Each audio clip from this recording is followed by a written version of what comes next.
All right, we are going to start our program, and good evening, everyone. I just want to thank each and every one of you for taking the time out here tonight to join us on our solar program. And those online, thank you very much for joining us as well.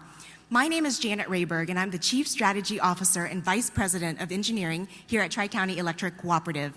You know, over the past few months, we've received a lot of feedback from our members through the online survey, through the solar town halls that we had. We actually had one here last year, near the end of last year, and through emails, through calls. So we appreciate each and every one of you for giving us that feedback. Just for I can get a feel of who's on the audience, how many people here currently have solar at their house? Ooh, okay. For those who currently have solar, if you enjoy the current program that you have right now, you will still be able to have that program. And then we are also offering another option for our entire membership. And we will explain about that option a little bit later in our presentation. All right, so before we get started, I want to talk a little bit about the format. So we will have a formal presentation. After a formal presentation, we will open it up to questions and answers to our live audience. So those that are online, if you have any questions that wasn't already addressed during the live session, please call our member services and we will be sure to address whatever questions you have afterwards. So please thank you to do that. And then after the Q&A, we have a limited time for that as well. We'll have some staff that will be remaining afterwards for you to come talk to address your questions if we don't get to your questions here tonight. And then we do have to wrap up and close up the church at 7:30. And so if we still didn't get to your questions after that, please call our member services team during business hours and we will get your questions addressed, okay? All right, with that, let's get started. Also because we are live streaming, and our presentation, we will have both the live stream and our presentation tonight on our website by tomorrow, so you don't have the need that you have to take pictures of every single slide. We will have this presentation on our website tomorrow. All right, let's get started. So as I mentioned, we're going to have a formal presentation, and I wanted to cover briefly what we're going to be talking about to set the expectation for you guys to know what we're going to be covering. So we'll spend a little bit of time to talk about Tri-County, and then we're going to talk about the solar timeline, recapping that a little bit. We'll go into our rates and the different parts of a bill. Then we'll talk about the results of the cost of service study and introduce the new rate structure and the program details for that. And we'll wrap it all up with some next step after that, okay? So as you all know, a lot of you guys are members out there, so thank you for being our member. That Tri-County is a not-for-profit electric cooperative. And we serve over 130,000 meters with over 107,000 members. So why do those two numbers not match? Because some of our members have multiple meters, whether it's residential or commercial. We have over 10,000 miles of line, and even though we're called Tri-County, we're much bigger than that. We cover 16 counties. When you think about an electric co-op, a lot of times people think about co-ops are very rural. Well, we do have a big service territory that's very rural, but we also serve suburban and urban area as well, which makes us very unique as a cooperative, and that shows the huge diversity that we serve in our membership. We do have 5 offices, our headquarters in Aledo, but we also have offices in Keller, Seymour, Granbury, and Azle. I'm slow on my slide, sorry about that. I'm catching up now to the timeline. So in the past few years, we've had feedback from members on things that they like about the existing solar programs and things that they want to see change. So in 2020, we decided that maybe that's the best time to start reevaluating our solar program. Well, as you all know, the world basically shut down in 2020 due to COVID. And then right into 2021, the state of Texas got hit really hard with Winter Storm Uri. And then for Tri-County, we even faced another challenge is our power supplier, Brazos, and all the co-ops under Brazos also faced the same challenge as Brazos went into bankruptcy. And so into 2022, Tri-County is, we're trying to figure out what does that mean for us going into that with them going to that bankruptcy, and then what does that mean for us in our power supply? So it wasn't until 2023 that we now have basically our power supply freedom to be able to do our own power supply. And so in March of 2023, we decided maybe now's the time to reevaluate our solar program. And a lot of you guys out there have been with us on that journey last year. So starting in June and July of last year, we sent out online surveys that some of you have participated in. In August, we hosted 2 solar town halls that I've seen some of you guys come here, so I remember seeing faces, and as I mentioned, one of them was here at this church. And then from September to October, we hired an independent third-party consultant to come conduct a cost of service study for us.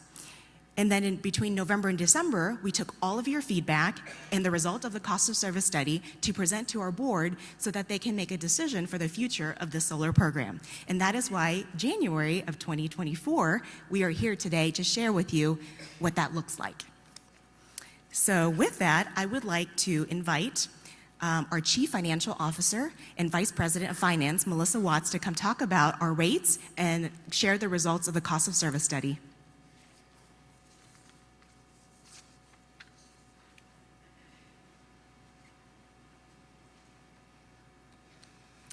Well, thank you, Janet. As an electric distribution cooperative, our purpose for doing business is not profit-driven. We are, after all, a not-for-profit entity, and we don't have shareholders with guaranteed rates of return driving up our prices. That doesn't mean we don't make a profit, however. It is important for us to continue investing in safe, reliable infrastructure, and we have financial covenants that require us to earn a moderate margin for us to remain fiscally sound. Those margins are allocated back to you based on your patronage and eventually paid back to you in capital credits. Rates, or you may sometimes hear us call them tariffs, are the mechanisms we use to collect what we need to operate our business, meaning cover our cost. Plus earn that margin, we need to invest and meet our financial covenants. We collect those costs using a blend of fixed and variable components, attempting to match how they are incurred. The fixed charge is called the monthly service fee, or the customer charge. According to our most recent cost of service study, having service available at a member location cost us about $32 a month before any electricity is ever sold. I want you to remember that number because we're going to talk about it a little more later. Currently, we don't collect a monthly service fee or a customer charge of $32. We charge $18, but we still have to collect the rest of our costs to cover that $14. We do that through an energy charge or a kilowatt hour charge. Right now, our energy charge is 14.425 cents per kilowatt hour. Remember, I said that part of this charge is to recover the remaining fixed component of our cost and associated variable cost per location for us to build, operate, and maintain our distribution infrastructure. That amount is 2.425 cents per kilowatt hour. This, plus the $18, is how we operate the business, plus earn that slight margin we need to continue investing in safe, reliable infrastructure, keeping us financially sound. The other 12 cents per kilowatt hour is attributable to power cost. Many of you may recall that in 2021 and in 2022, power costs increased because natural gas prices were so volatile. In October 2022, we made adjustment to our energy charge and to adjust for the power costs that were included in our base rates to stabilize our rates. We heard from so many members who told us that not knowing from month to month what their rate would be was frustrating. At that time, power costs were right around 12 cents per kilowatt hour, so that's how they got adjusted to that level. The co-op uses the PCRF, or the Power Cost Recovery Factor, to correct for the actual power cost from month to month. I want to pause right here to explain one thing that is sometimes confusing.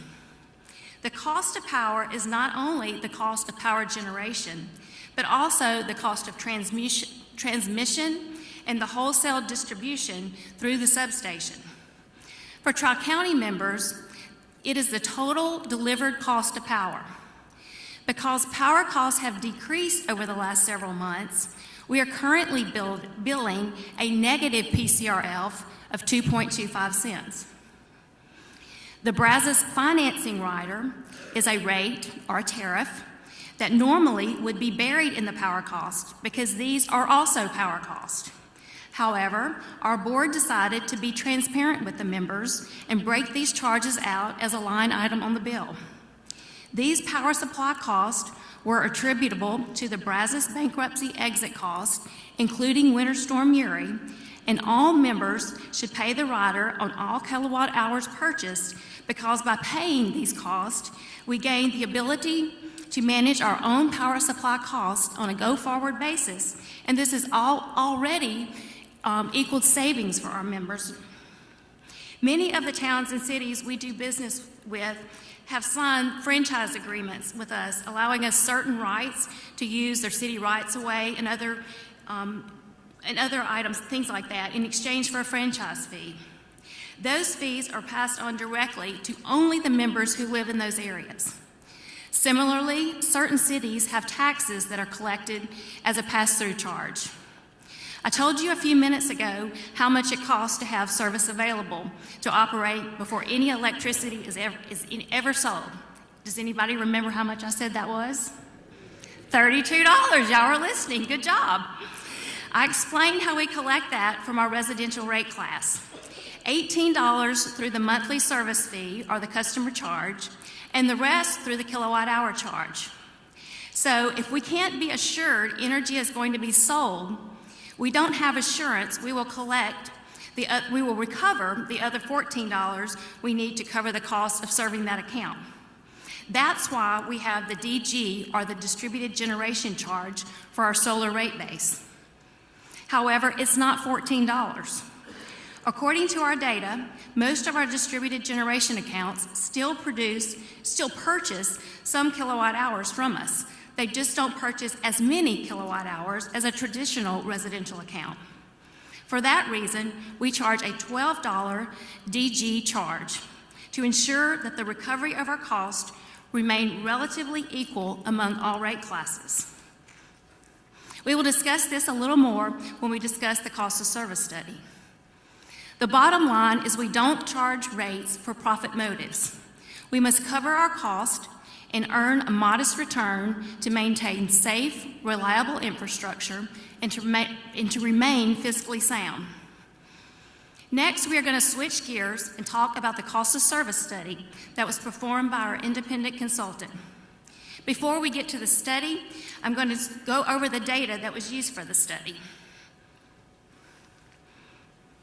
When we kicked off this analysis, Tri-County had a total of 135,271 meters, with 2,155, or 1.6% of them being our solar rate class. To conduct the analysis, the consultant had to utilize a test year, and for this study, it was the period ending May of 2023. For the solar members, the excess exported energy was 15.4% of their total energy export.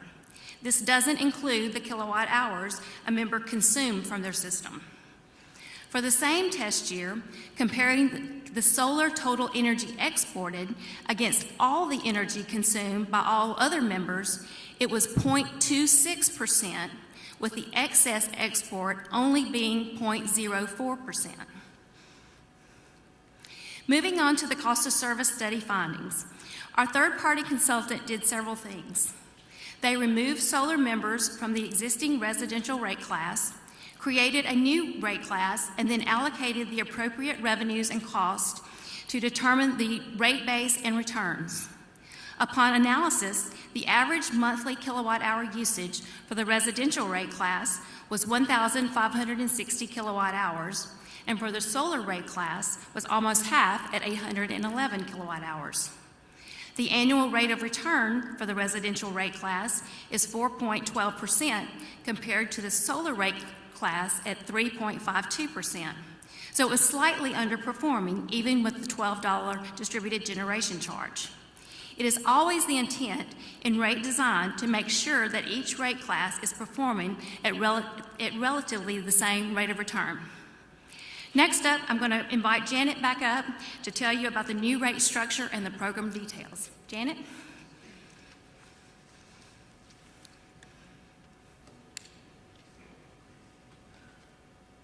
All right. You know, because we are a cooperative business model, it is very important for us to have a fair and balanced approach for all of our membership. And through your feedback, we've heard that members with solar really like the existing program. But we also heard from other members that they want some kind of buyback option as well as a rollover credit as well. So given that, here tonight, I know there are members who currently have solar, there are members who are interested in solar, and then there are members who just want to come here to hear about, what's going on with the co-op. And the good thing is that we have information for everyone, and we would like to get started first with members with solar. If you currently have solar, you can still keep the program that you are currently on, because we understand that you put an investment towards your solar based on the program that we had at the time. So we will grandfather that for the next 10 years based on that. Or you could switch at any time to our new program structure, which we will talk about more later in our presentation. And at any time you would like to understand more the difference between the two, call us and talk to our distributed generation team, and they can explain it, kind of the different programs, so that you can choose which program is best for you. So going to a little bit more detail for the grandfather rate structure. You all are very familiar with the program since you've been on the program, that it is a buyback 1-for-1 up to net zero at retail rate. Minimum bill is $30, which consists of the $18 customer charge and the $12 distributed generation charge. And the array is capped at 50 kW AC, so nothing has changed there. Now, there are members that's currently in the audience that says, well, how do I get on this grandfather clause? Well, you can up until March 1st of this year. So if you submit an application before March 1st, but the stipulation is you have to have PTO, which is permission to operate, by September 1st of this year. Oh, sorry, there you go, sorry. Stipulation is September 1st of this year, then you can still be on this grandfather rate, but if it's after that timeline, then you'll be on that new rate. Now, members currently on this rate, if you do make an addition or changes to your current system, you will be moved into the new rate. So it's only for the system that you have today based on your investment on the current program. All members will pay for the Brazos financing rider on all purchased kilowatt hours, as Melissa has mentioned there. And the grandfather rate is non-transferable and will terminate upon final billing.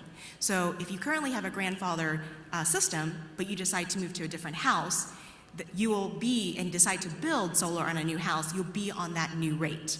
If a member moves into your house, they will also be on a new rate. So it's not transferable. Members on the grandfather rate can switch to the new rate at any time. But once you switch to the new rate, you won't be able to come back to the grandfather rate. At this time, I'd like to ask for Andrea McLeese, our Associate Vice President of Member Services, to come talk about what that bill looks like at the grandfather rate.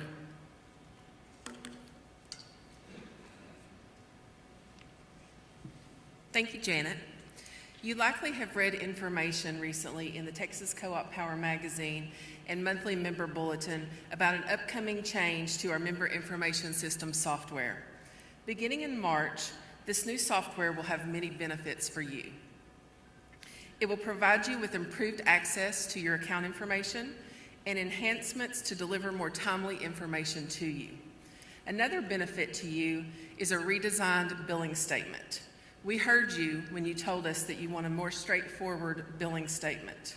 All the examples shown here this evening are drafts of that new redesigned billing statement. If you have solar now, your billing statement looks like this today, the one on the screen. This draft is the detail section of the redesigned billing statement for members who decide to remain with the grandfathered rate. I know this graphic may be a little hard to read. This presentation will be on our website following this meeting. We're introducing new vocabulary terms with this new rate design: purchased and exported. The energy you purchase from Tri-County is displayed in an area. The billing components will be displayed in an area titled Purchased Energy, while the energy you export to Tri-County is displayed in an area titled Exported Energy. As Melissa mentioned, the Brazos financing rider will be calculated and billed on all purchased kilowatt hours for all members. The credit for the kilowatt hours you export to Tri-County will be calculated by reversing the retail rate and PCRF, creating the net effect on dollars you're used to seeing today. Now Janet will explain the new solar program. Thank you, Andrea. So the new solar program is very straightforward. Basically, you receive a credit for all the energy you export to the grid, and you pay for what you use. So let me go into a little bit more details here. So members on this new program will receive credit for all exported energy at avoided costs, and that's the price that we pay for energy elsewhere, and that's calculated on a monthly basis. And you can bank, members on this rate structure can bank unused credit from months to months with no cap on dollars. We will evaluate at the end of every March 31st, to see if you have any unused credit, and we will pay that out to you, and then your bank goes back to zero, so you don't lose any excess.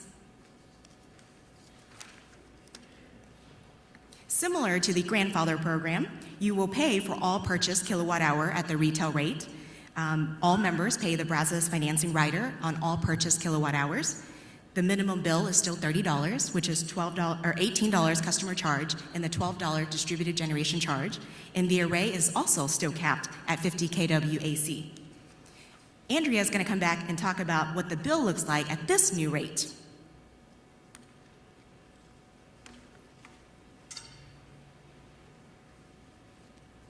This bill draft is the detail section of the redesigned billing statement for members billed under the new rate. The purchased and exported areas look the same as before, but the credit for the exported kilowatt hours are calculated using a sample avoided cost rate. Earlier, we told you that we'll pay you what we would have paid if we'd bought the energy elsewhere. The 14.425 cent energy rate includes 12 cents of base power cost and 2.425 cents of distribution cost. In this bill example, the PCRF is a negative 2.25 cents per kilowatt hour, meaning power was purchased this month on average for 9.75 cents. The 12-cent base power cost in the rate minus the 2.25 cent per kilowatt hour PCRF. Members under the new rate would have been credited 9.75 cents for kilowatt hours exported. This avoided cost rate will be variable month to month depending on power cost. The calculation for avoided cost is the sum of base power cost in the rate and the PCRF. Each month, a member with solar will pay at least the sum of the customer charge and the distributed generation fee, or $30.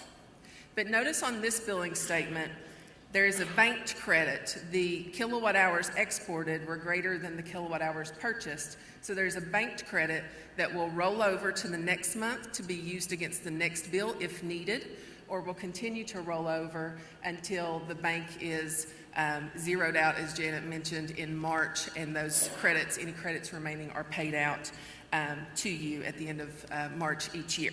And now back to Janet.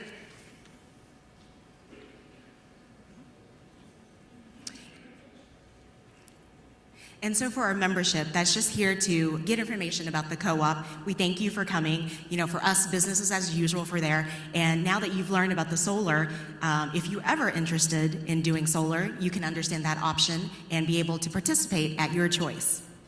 I do want to talk about next steps. So as a member, you receive the Texas Cooperative Power magazine, and in your February edition, you'll get more information about this new solar program. But everything you saw tonight, our presentation, our live stream will be captured. A lot of other information is on our website, so we will have all of that for you at tcectexas.com/solar by tomorrow. So we encourage you to go to our website to gather more information. I know we threw a lot of information at you tonight, so it will give you time to digest the material and revisit it at your convenience. I do want to remind that those who are interested in the grandfather rate, you do have up until March 1st, before March 1st, to apply for the program, but you have to obtain the PTO, which is permission to operate, by September 1st to be part of that grandfathered program. Anybody after that date will be part of the new program. And being a part of the grandfather program, that is for 10 years, so it will expire on 2034. Trying to do my calculation there.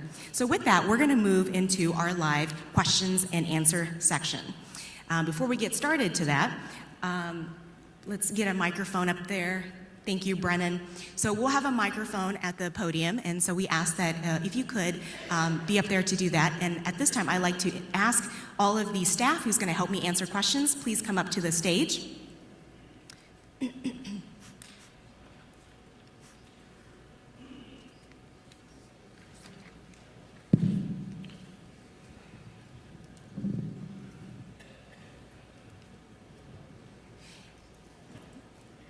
And real quickly, I'm just going to introduce who's on the stage with us. Starting over here is Lindsay Gillum, Will Gray, Kelsey, I'm Janet Rayberg, and we have Andrea McLeese, Melissa Watts, Wes Sheets, and between Wes Sheets and Melissa is our attorney, Don Richards.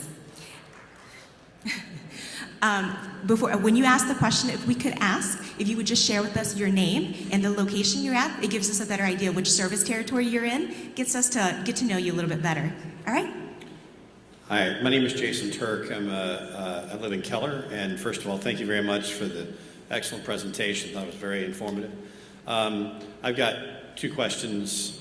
The first is, are you able to share what the cost of the consultancy was and how the cost was covered? And then the second question has to do with whether it's possible to model what our last year has been under the current regime and what it would be like under this new rate structure.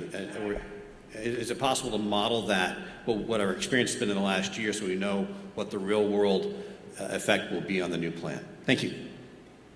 Okay. Jason, thank you Jason, thank you for the question. Lindsay? Yep. I think now I can answer that.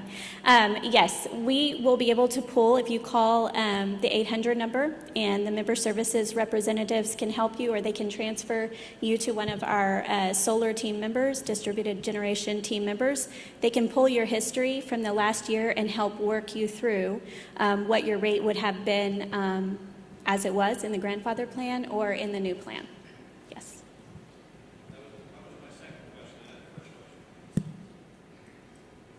I don't have the answer to the consultancy question. I apologize. Anyone? Yeah, that would just be considered one of the costs of doing business. It's not a considerable amount. I'd be guessing if I told you, but it's just part of our rate base. Thank you, Jason. All right. I'm Stephen from Springtown, Texas. So the deferred cost on the example there, that was going to be what, 9 cents, you said?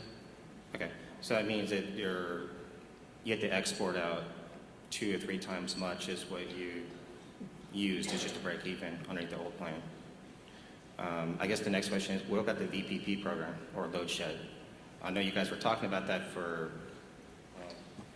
since I got this memo here since 2019 on load shedding to save us a lot of money across all rate plans. Where are we at with that? Okay. Thank you, Stephen. Yeah, happily. Again, my name is Kelsey, and I'm on the engineering grid services team. So our team does study demand response and load shed programs like you're mentioning. We also do special things like build substations and all kinds of special projects. But We have been studying demand response since 2019, and we looked at all kinds of different programs. We looked at the very common thermostat program that utilities have. We evaluated other types of ways for us to use member-owned assets, because at the time that we were studying it, we were under Brazos. So we did not have the ability to own our own generation, like batteries at a substation yard or generators of our own. In studying those programs, we found that really one of the best programs for us to launch initially would be a generator program. And some of the reasons for that is because we have really good penetration of generators across our membership, and they're a dispatchable asset. So the difference for solar members, unfortunately, is that the solar is not dispatchable. So they can't really participate in load shed programs where we can depend on the solar to dispatch it and change the load curve of a member at a given time. That's one of the benefits of load shed programs, is because you strategically run those programs to save on power costs when demand is high in the state.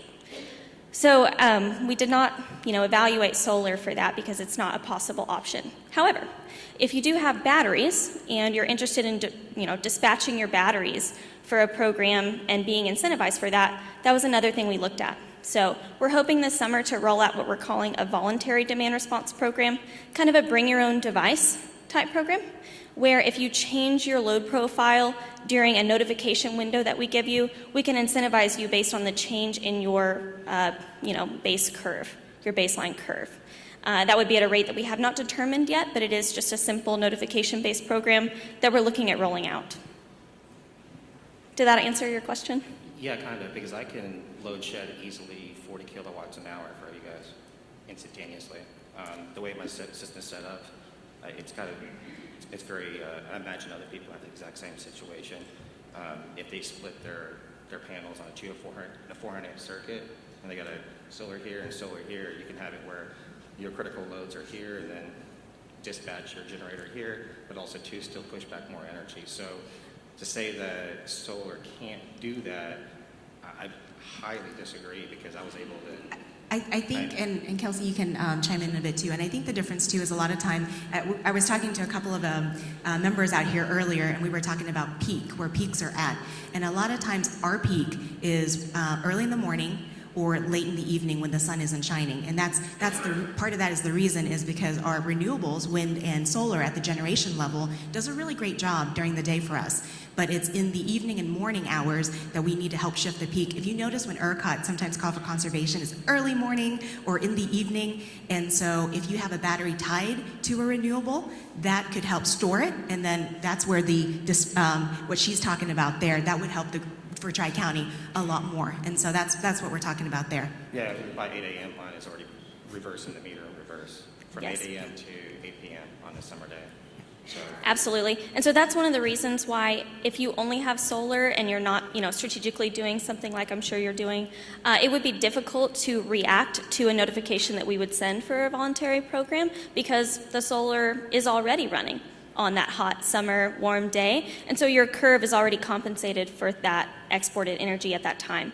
So unless you make a change in your profile to reduce even more by turning on something or dispatching a battery, then there's really no ability to change for that, because we're already forecasting your profile as it is. I guess I can talk to you more on that, because I can do everything you're talking right now with the current system I have without batteries. Yeah, Absolutely. She'll be Happily. around afterwards, so yeah, please come Happily. talk with her. Hi, everybody.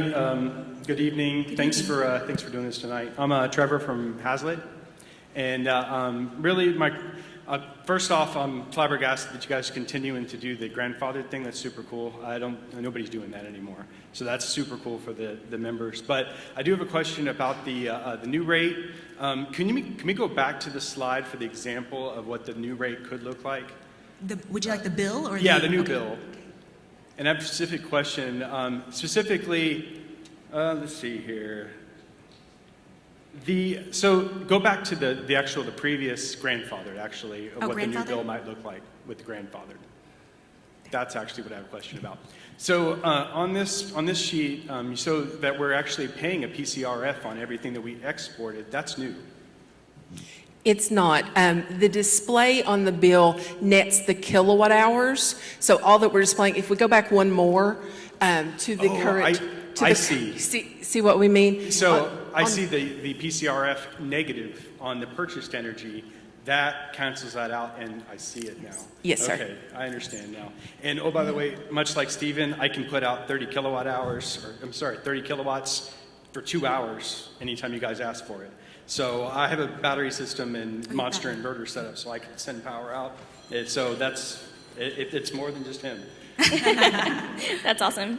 We'll have more information for you about a voluntary program or a bring your own device program later. Thank you, Trevor. Hi, my name is Andrew Feelhauer in Keller.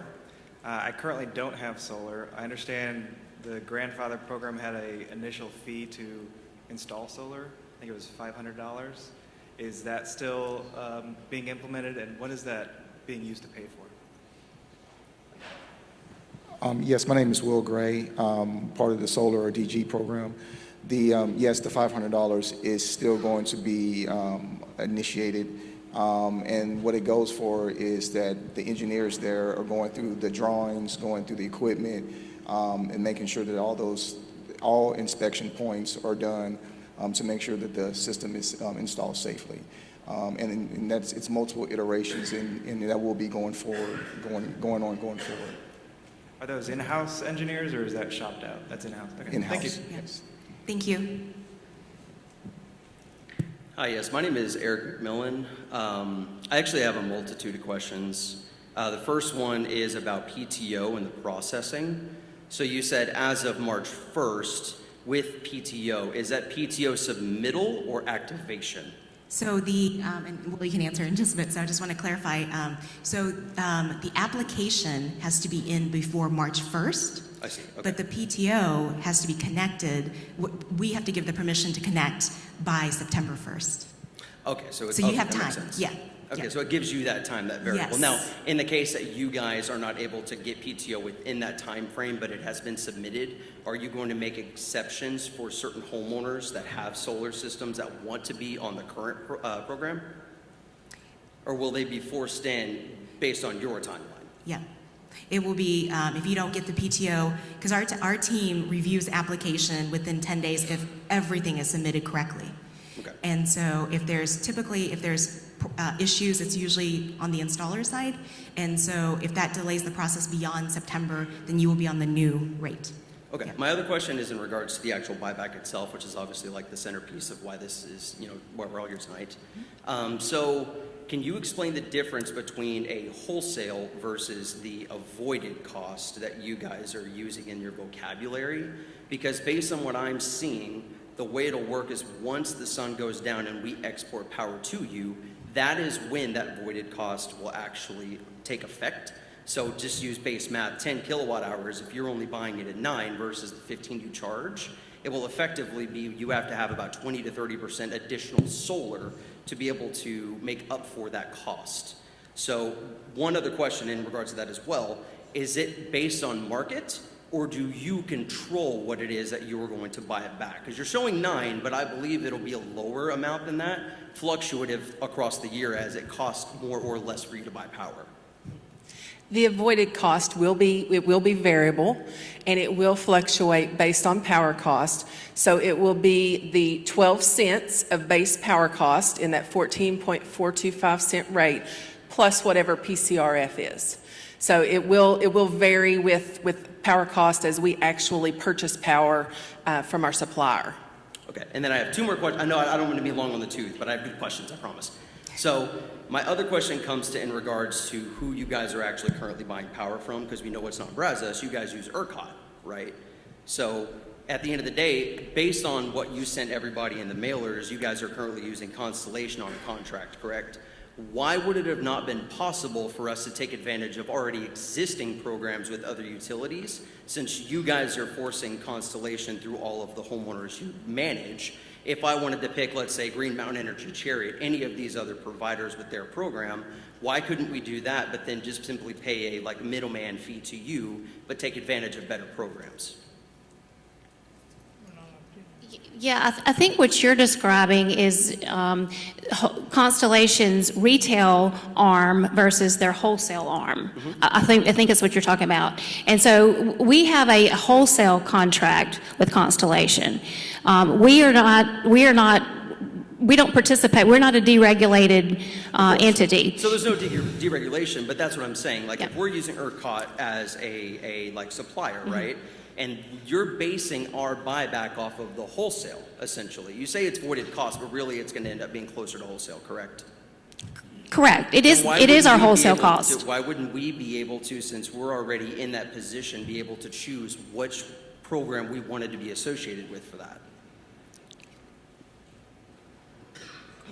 So I think what we're trying to say is that because there was a provision in the legislation that deregulated the market, municipalities and cooperatives were given a carve-out option in that legislation called an opt-in provision, where we have to elect to opt our territory into competition. The co-op currently has not made the decision to opt in, so that keeps us a fully integrated from the end user perspective, where your power and your retail service is purchased through Tri-County. And so in order, what you're saying about ERCOT is we are accessing the ERCOT grid, but think of ERCOT more as a clearinghouse and not a supplier. So ERCOT isn't a supplier, it's a clearinghouse for suppliers and purchasers to transact. And so the current wholesale power contract we have in place is, the majority of it is with Constellation, but we do have the ability to purchase from other suppliers for a portion of our load here and there, so we're not just purchasing from Constellation. But in order for end users like yourself to make the decision to, you mentioned green energy or some of the other plans you see out there marketed, Tri-County would have to opt into competition to allow you access to pick your plan, for lack of a better way to say it. Okay. And then my final question, I don't know, there's other people on the line, I'm sorry, but I have one other question, and that is in regards to, sorry, I'm drawing a blank now that I say that. What I was going to ask is that when it came to the studies that you guys did, because we all did, the online studies saying what kind of buyback we would want, this buyback is essentially the same as CoServe and other co-ops that are in the same similar position after Brazos. Is this something that you guys just kind of copy-pasted from what you had seen, or did you actually hear our opinions? Because the way that, and I'll tell you my personal preference, I think it makes more sense fiscally for not only homeowners, but for you as well, for us to see benefit and for you to see benefit. It's never going to be one or the other, because you guys are a business at the end of the day, right?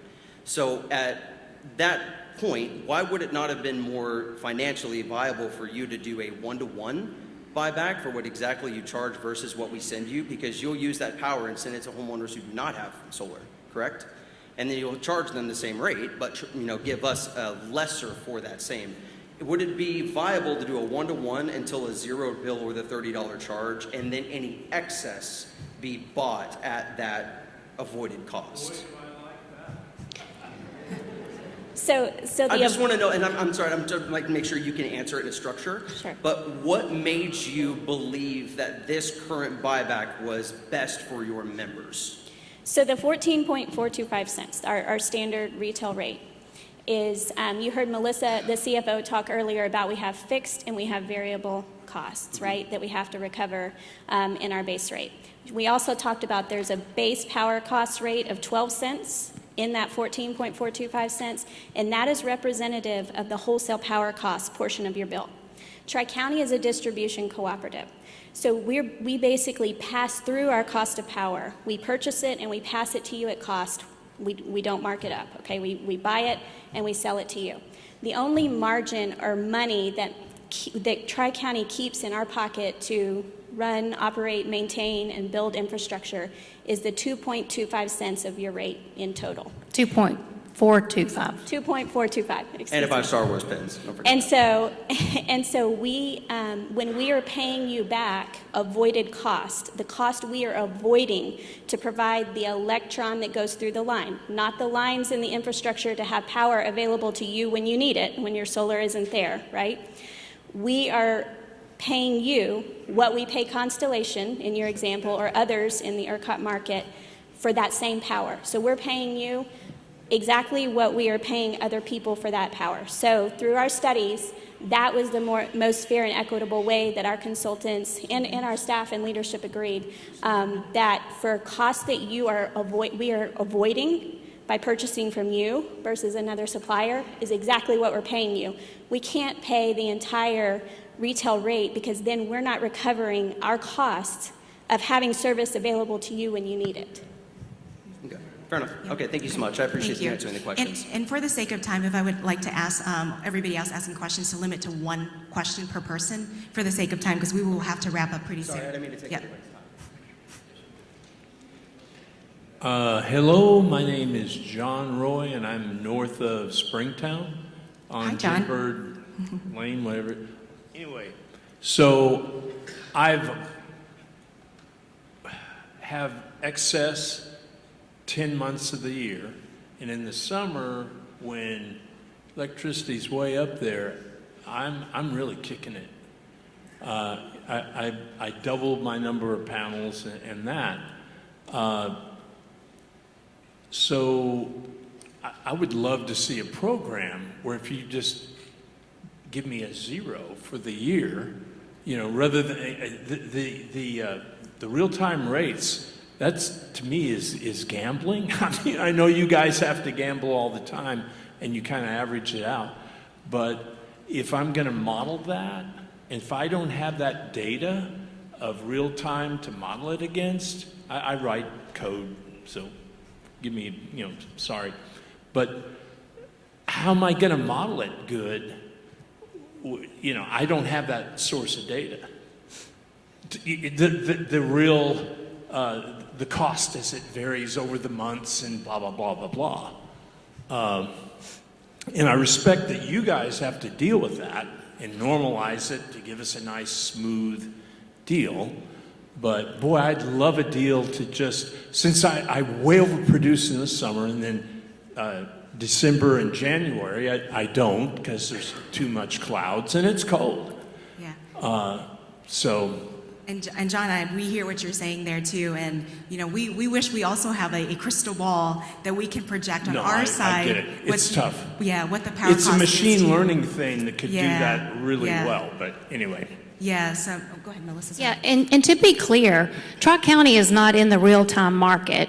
Okay. We have a contract for the majority of our load. As Lindsay said earlier, there's just a small portion that we can go to other counterparties or be in the day-ahead market for just a small portion. So we're not in the real-time market. So that's not a concern. But this other way, if we go with the new plan instead of the grandfather, that factor will be accumulating, you know, the real-time cost is being accumulated in our account against what we produce, right? So I think you're saying real time, you mean it's variable. It's current, Yeah. current I mean, cost. it's, Okay, with every hour it's different than that. Yes, Yeah. we're taking that as you're saying real-time market versus day-ahead market versus bilateral hedge. So we're reading a technical meaning into that I don't think you're putting there. So yes, the rate is going to be variable, and I understand what you're saying about it's hard to model because we're not guaranteeing what that rate can be. Right. But back to Janet's comment, we can't guarantee rates. We can't predict with 100% certainty. We try our best, and we have multiple machine learning models that are working with us as well. Okay. But we felt it was the most fair to you that those costs be reflective of current market. So if the market goes up, the rate we pay you will go up. Yep. Okay. Because that's what we pay. So we're paying you instead of voiding to pay our energy there. You're helping us avoid that energy by producing it for us. We pay you that back. So it fluctuates for us, so it does fluctuate. Right. And that PCRF factor, that's the fluctuating piece of that. Yes. That's not just fluctuating for you. Remember, that is fluctuating for every member. Oh, yes. Oh, yeah. That fluctuates I for all get of it. us. Yeah. Yeah.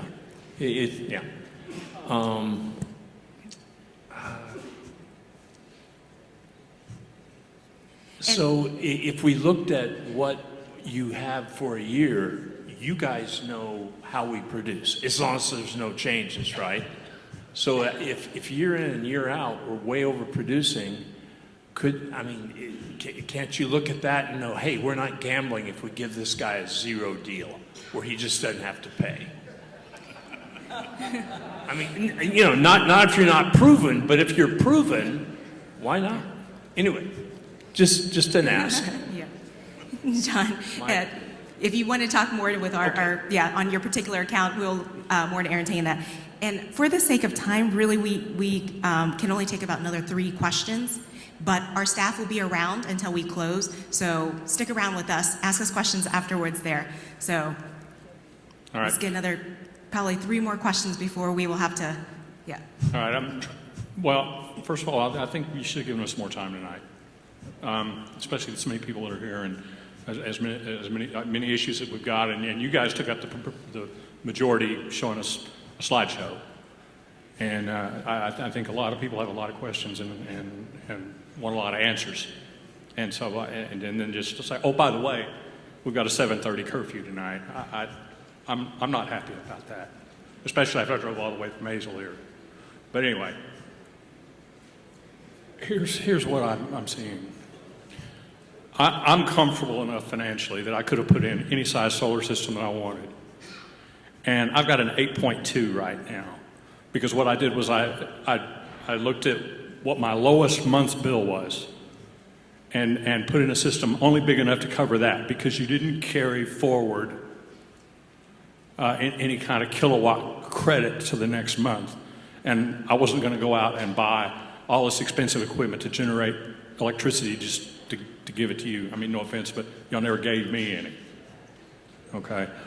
So I've been underperforming all this time, and that's not. I'm a tree hugger. That's not what I wanted to do. And so it's kind of thinking from what I can tell, and I'm a lawyer, but I'm having a hard time understanding a lot of the stuff y'all told me today.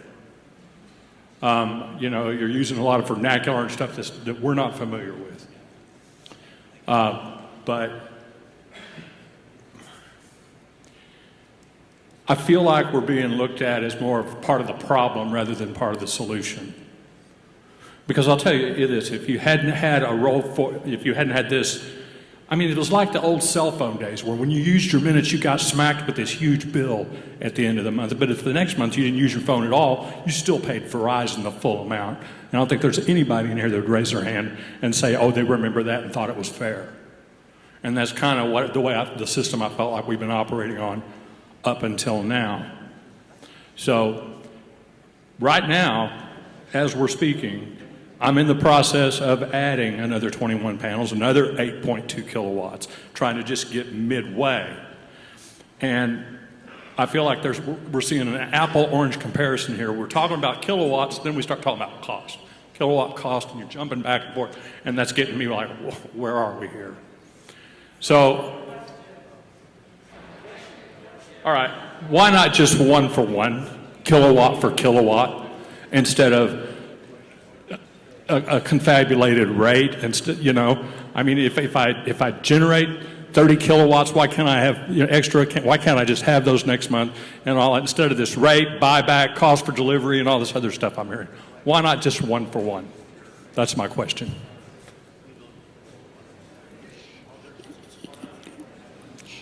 Yeah, so, as I was going through the analysis and talking about our distribution cost, we have to recover our cost or we're losing money.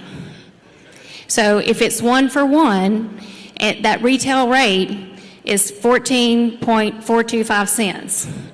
And if we're paying 14.425 cents 1 for 1, then we're losing money, because remember I said, right, because it costs us $32 to have service available to you.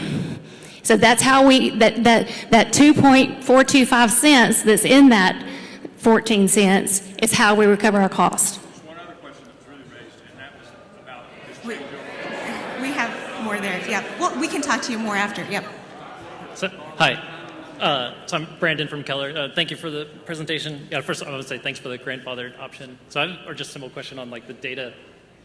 You mentioned the 1.6% current customers solar. I'm wondering do you know a trend on that? Are you projecting it to go higher, or how has that changed over the years? Do you see a trend? We absolutely can trend that data. Just we're trying to get enough years under our belt, and as the rate changes and stuff, we're just trying to make sure we're capturing all the right information as we do those models. But we do also have a lot of system growth. So as the solar group grows, just remember that we're also gaining a lot of regular residential members at the same time.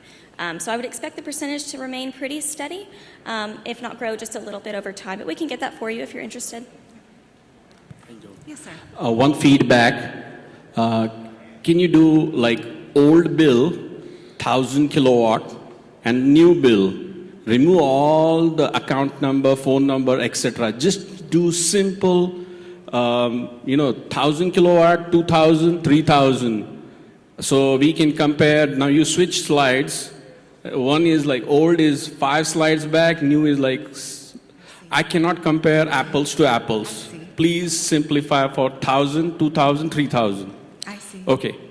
My question is, how much, if you claim non-profit, right? How much is the management team CEO making a salary and bonus and benefits? Because I've seen hospitals who claim they are non-profits and the CEOs are getting paid $4 million and $10 million. Ballpark, $500,000? $250,000?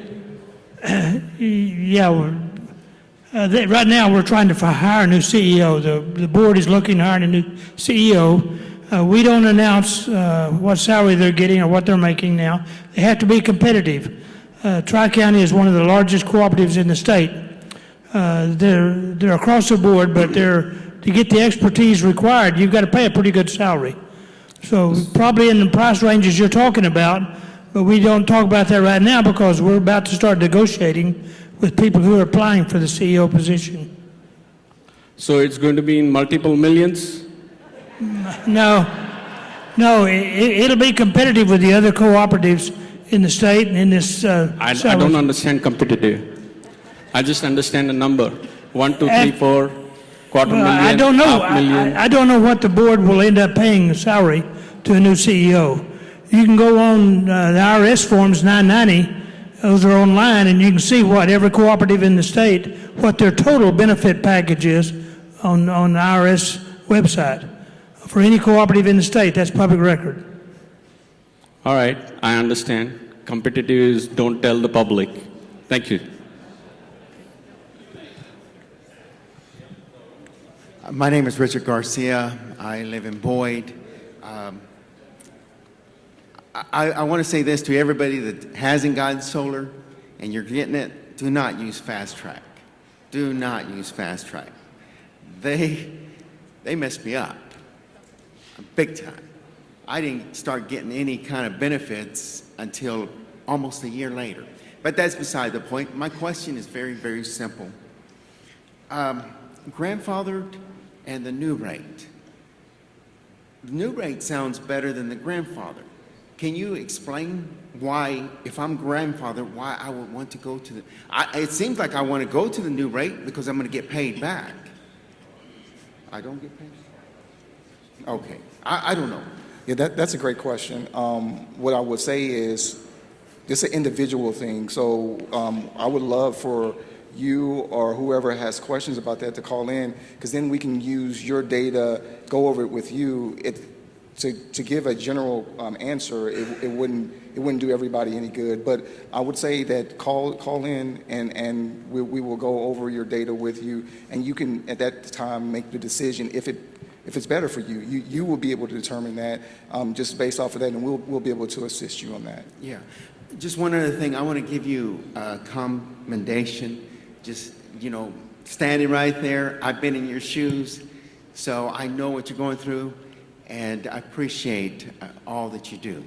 Okay?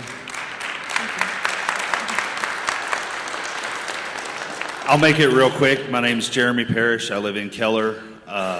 One thing I wanted to ask the board was, what took so long? And I mean this seriously, and I mean it critically. Your timeline said members were wanting this in 2020, and yet the survey and the study and all that on your timeline took about 7 months. So why did we wait 4 years to get to this point of actually 7 months worth of work. It seems real inefficient to me. I want you to answer that question, and I guess from the bouncing slides and what I saw, the old program, 1-for-1 like you are, the new program is not 1-for-1. It is at about a 35% discounted rate. You're getting it at wholesale instead of retail. So I think we kind of got a little bit of, not a great deal, but not a horrible deal. We are allowed to bank a credit over at a 35% reduced rate, if I read that right, plus or minus a few percent. But we no longer get 1-for-1, and I think a lot of people would have preferred it be 1-for-1 till you got to 0, and then maybe wholesale rate for what you produced after that could be credited. Thank you. Yes, so Jeremy, thank you for that question. So Janet started off tonight talking about the timeline, and one of the things that she mentioned was back in 2020, that was really kind of when we started getting all the questions. But back in 2020, we were under an all requirements contract with Brazos Electric. And so what that meant was that we really didn't have any flexibility to make any accommodations for solar. Legally, we didn't. We couldn't legally buy your solar. We would be in conflict with our contract at that point in time. So it really wasn't until November of last year, when Brazos exited bankruptcy, that we could really start this process and start thinking about it. And it really wasn't until March of this year when our contract, or February, when our contract with Brazos went away and we started a new power supply contract, that we could really start the discussions of how we can move forward. So that's the answer to that question. I can't hear you, I'm sorry. I think, I understand you couldn't buy it back because contract, but I don't think that it would have forbid you from rolling that into a bank and rolling it forward.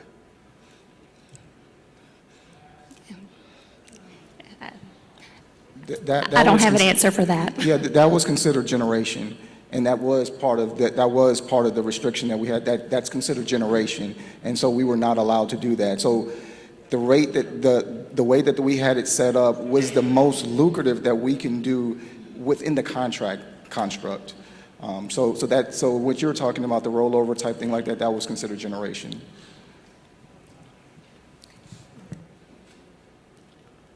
Yes, sir. My name is Dwayne Johnson. I live on the north side of Weatherford, Texas. And I have a solar system. And my solar system is hooked into my computer.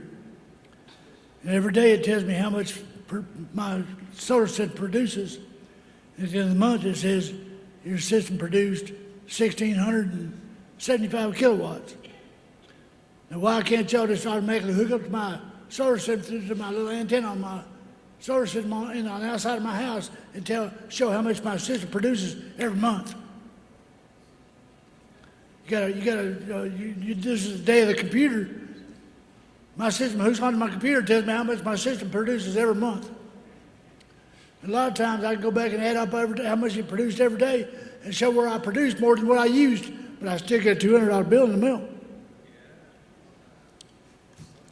So y'all be able to hook onto my computer through that antenna on my solar system and show how much I produced every month.